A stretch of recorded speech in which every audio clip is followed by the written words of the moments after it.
दोस्तों, जिंदगी में एक चीज बहुत महत्वपूर्ण है और वो है खुद पर भरोसा करना। आज हम एक जादुई कहानी के बारे में सुनेंगे और कैसे खुद पर भरोसा जिंदगी बदल सकता है ये जानेंगे। द एल्केमिस्ट एक ऐसी किताब है जिसे दुनिया भर के लोगों ने पढ़ा है और अपनी जिंदगी को बदला भी है। द एल्केमिस्ट दुनिया के कुछ महान प्रसिद्ध किताबों में से एक है। इसे एक पुर्तगाली लेखक पाउलो कोएल्हो ने पोर्टुगीज भाषा में लिखा है। बाद में इस किताब की पॉपुलैरिटी की वजह से इसे अंग्रेजी, स्पेनिश और हिंदी भाषा में भी ट्रांसलेट किया गया। इस किताब में लेखक ने जिंदगी की फिलॉसफी को समझाने का प्रयास किया है और इसके लिए उन्होंने जादू भरी बातों का भी इस्तेमाल किया है। इस किताब का नाम द अल्केमिस्ट है। अल्केमिस्ट का मतलब होता है रसायन के द्वारा खोज करने वाला व्यक्ति। इस किताब में एक अल्केमिस्ट या रसायन के द्वारा विभिन्न प्रकार की खोज करने वाला व्यक्ति है, जिसे हम वैज्ञानिक भी कह सकते हैं। वह एक बच्चे की मदद करता है ताकि वह खजाना खोज सके। आगे की कहानी ध्यान से सुनिए, कहीं जाइए मत। सेंटियागो नाम का एक बच्चा स्पेन में रहता था। उस बच्चे के पास कुछ जादुई शक्तियां थीं। वो जो भी सपना देखता था वो सच हो जाता था, मगर उसे इस बात का जरा सा भी एहसास नहीं था। यह बच्चा काफी गरीब था। वह एक गडरिया था जो भेड़ चराकर और उन्हें बेचकर ही पैसे कमा पाता था। इसका घर एक जमाने के प्रचलित घरों में से एक था जो अब खंडहर बन चुका था। वहां मौजूद एक बड़े से सिंक्रोम के वृक्ष के नीचे वो रहा करता था। एक दिन यह बच्चा भेड़ चराने के बाद वापस अपने घर जाकर सो रहा था। तभी उसे सपना आता है कि इजिप्ट के पिरामिड के नीचे बहुत सारा खजाना छुपा हुआ है।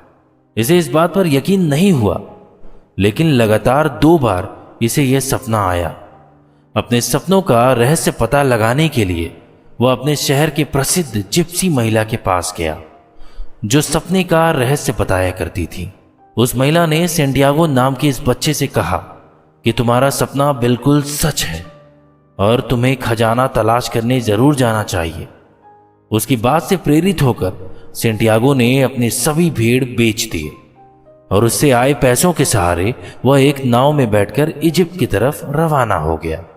जब सेंटियागो ने यह निश्चय किया कि वो इस सफर में आगे बढ़ेगा, तो उसके रास्ते में मेल्कीजेडक नाम का एक बूढ़ा मिला। सेंटियागो उस बूढ़े से बात नहीं करना चाहता था, मगर उसकी ज्ञान भरी बातों से प्रभावित होकर उसने जीवन के बारे में और अन्य सवाल पूछे। उस बूढ़े व्यक्ति ने सेंटियागो को 2 मुख्य बातें बताईं।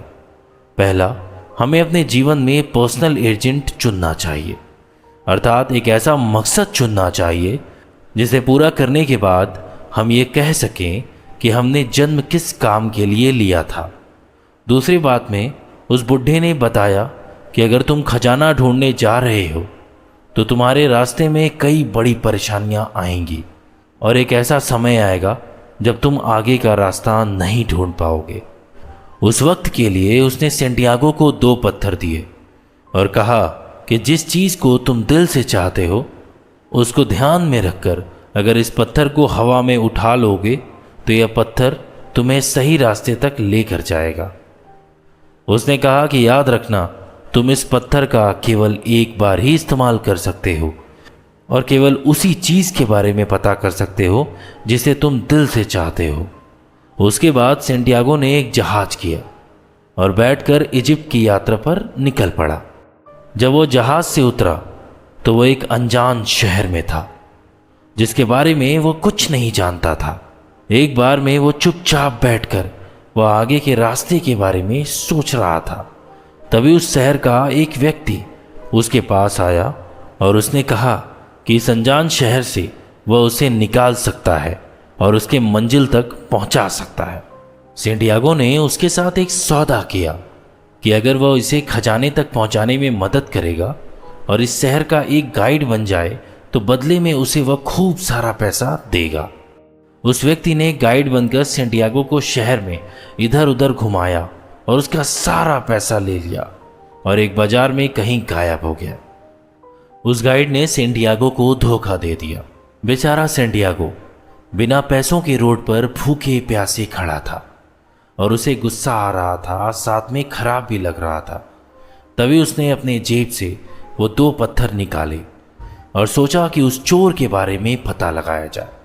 तभी उसे उस बुढ़े आदमी की बात याद आई कि वो केवल उस चीज के बारे में पूछ सकता है जिससे उसका दिल सच में चाहता हो। इस वक्त वह भले ही अपने खोए हुए पैसों के बारे में पता करना चाहता था, मगर इसका दिल असली में खजाना तक ही पहुंचना चाहता था, जिस वजह से सेंटियागो ने उस पत्थर का इस्तेमाल नहीं किया और खाने की तलाश में उस शहर में घूमने लगा।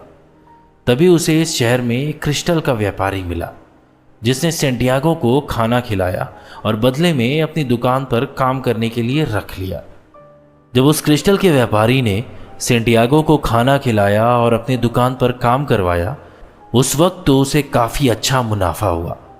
उसे ऐसा लगा कि जैसे सेंटियागो कोई देवता हो जो उसके मुनाफे के लिए ही आया है। इस वजह से उसने सेंटियागो के समक्ष प्रस्ताव रखा कि अगर वो चाहे तो वो इसकी दुकान में हमेशा के लिए काम कर सकता है।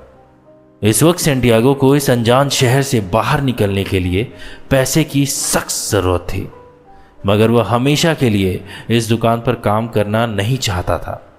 फिर भी वह सौदे के लिए मान गया और वहाँ काम करना शुरू कर दिया। क्रिस्टल की दुकान में उसे मिलने वाले पैसे काफ़ी कम थे। वह इस जगह से निकलने के लिए पर्याप्त धन जमा कर रहा था, मगर उसे काफ़ी समय लगता। इसलिए उसने युक्त सूचना क्रिस्टल लगे हुए बर्तन में चाय और विभिन्न प्रकार के तरल पदार्थ को बेचना शुरू कर दिया। क्रिस्टल के बर्तन में चाय काफ़ी सुंदर दिखती थी, जिस वजह से इनकी दुकान का काम तेज़ी से चलने लगा और दुकान का मालिक इससे काफ़ी खुश हुआ। उसने सेंटियागो की कमाई को बढ़ा दिया और देखते ही देखते 11 महीने में सेंटियागो ने पर्याप्त धन जमा कर लिया। जब सेंटियागो पैसे जमा करके आगे बढ़ने का ख्याल कर रहा था, तब उसके मन में एक ख्याल आया कि अगर उसके साथ फिर से वैसा ही कुछ हुआ जैसे उस व्यक्ति ने धोखा देकर किया था, तो वह फिर से गरीब हो जाएगा। इस बात से घबराकर वो अपने शहर वापस लौटने के बारे में सोच रहा था। मगर उसने सोचा कि जिस प्रकार उसके सभी पैसे खत्म हो गए थे, तो उसने शून्य से अपने सफर को शुरू किया और एक गडेरिया बनने जितना पैसा भी कमा लिया। तो अगर फिर से ऐसा कुछ हुआ तो वह फिर से गडेरिया बन जाएगा। मगर उसे इजिप्ट जाने का यह मकसद जीवन में दोबारा नहीं मिलेगा। इस वजह से उसने अपना सफर जारी करने का फैसला किया। फिर अपने मालिक से इजाज़त लेकर वो इजिप्ट की यात्रा पर आगे बढ़ गया। जब इस सफ़र पर वो आगे चल रहा था तो उसे एक कारवां मिला जो इजिप्ट में बने एक प्रसिद्ध ओसिस के लिए जा रहा था।